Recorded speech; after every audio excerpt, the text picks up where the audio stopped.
Dia pinjam uang susah. Di desa nggak ada yang minjemin uang kecuali rentenir yang bayarnya adalah per hari bunganya. Kemudian datang lagi orang-orang karena tahu para petani susah uang, jauh sebelum panen dia sudah beli dengan harga yang sudah jatuh. Ini turun-temurun. Menurut saya tidak puluhan tahun, ratusan tahun. Ini harus kita potong. Dan kita potong harus dengan langkah yang besar.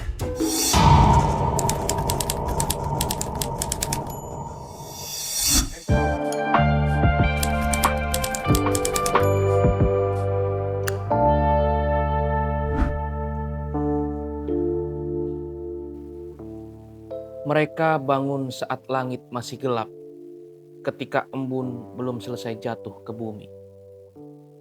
Langkah mereka menyusuri sawah ditemani dingin pagi, lalu bertahan hingga terik matahari menyengat kulit tanpa ampun. Hari-hari mereka bukan kisah tentang malas atau kurang kerja keras. Justru tangan mereka lah yang paling dulu menyentuh tanah, agar dapur-dapur kita tetap mengepul hangat. Namun ironisnya, orang-orang yang menanam kehidupan untuk banyak perut itu seringkali harus menelan lapar paling dalam. Mereka yang menghidupi negeri justru hidup di antara cemas dan kekurangan. Petani adalah nilai tentang keteguhan yang terlalu sering dibalas dengan ketidakadilan.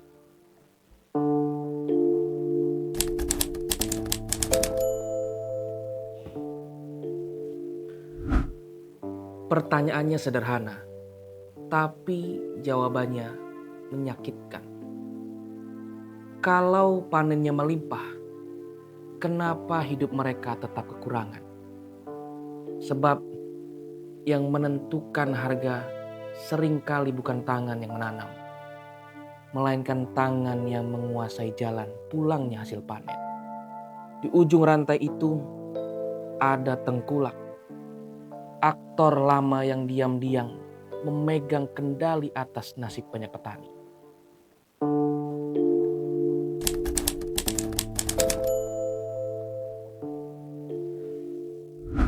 Di tengah kompleksitas persoalan sektor pertanian, terdapat indikator yang menunjukkan perkembangan cukup positif.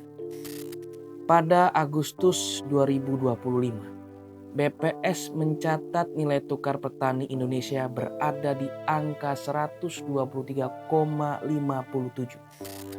Angka ini meningkat sekitar 0,76% dibandingkan Juli 2025. Secara persentase, kenaikan tersebut memang terlihat moderat. Namun dalam konteks ekonomi pedesaan, pergerakan ini memiliki arti yang cukup signifikan.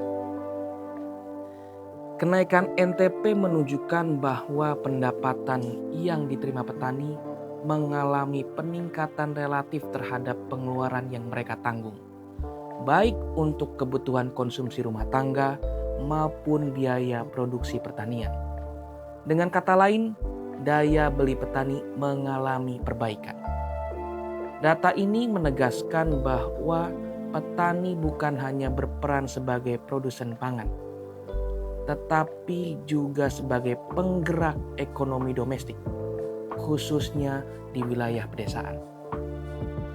Peningkatan pendapatan petani akan mendorong perputaran ekonomi lokal, mulai dari aktivitas perdagangan di pasar desa, peningkatan konsumsi rumah tangga, hingga penguatan sektor usaha kecil di sekitar kawasan pertanian.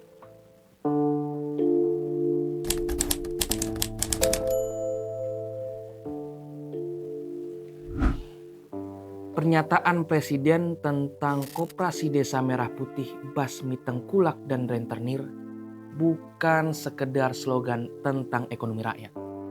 Sebab petani bukan cuma melawan panas dan gagal panen, mereka juga sering terjebak pada tengkulak dan rentenir yang mengambil untung di atas kerja keras mereka. Kalau koperasi benar-benar berjalan, petani tak perlu lagi meminjam modal dengan bunga yang mencekik. Hasil panen mereka pun bisa dibeli dengan harga yang lebih layak dan manusiawi. Sesederhana itu sebenarnya. Ketika petani punya tempat bersandar, mereka tak lagi dipaksa menjual murah hasil keringatnya sendiri. Sobat Sebat, sudah terlalu lama petani hanya dijadikan simbol perjuangan tanpa benar-benar diperjuangkan.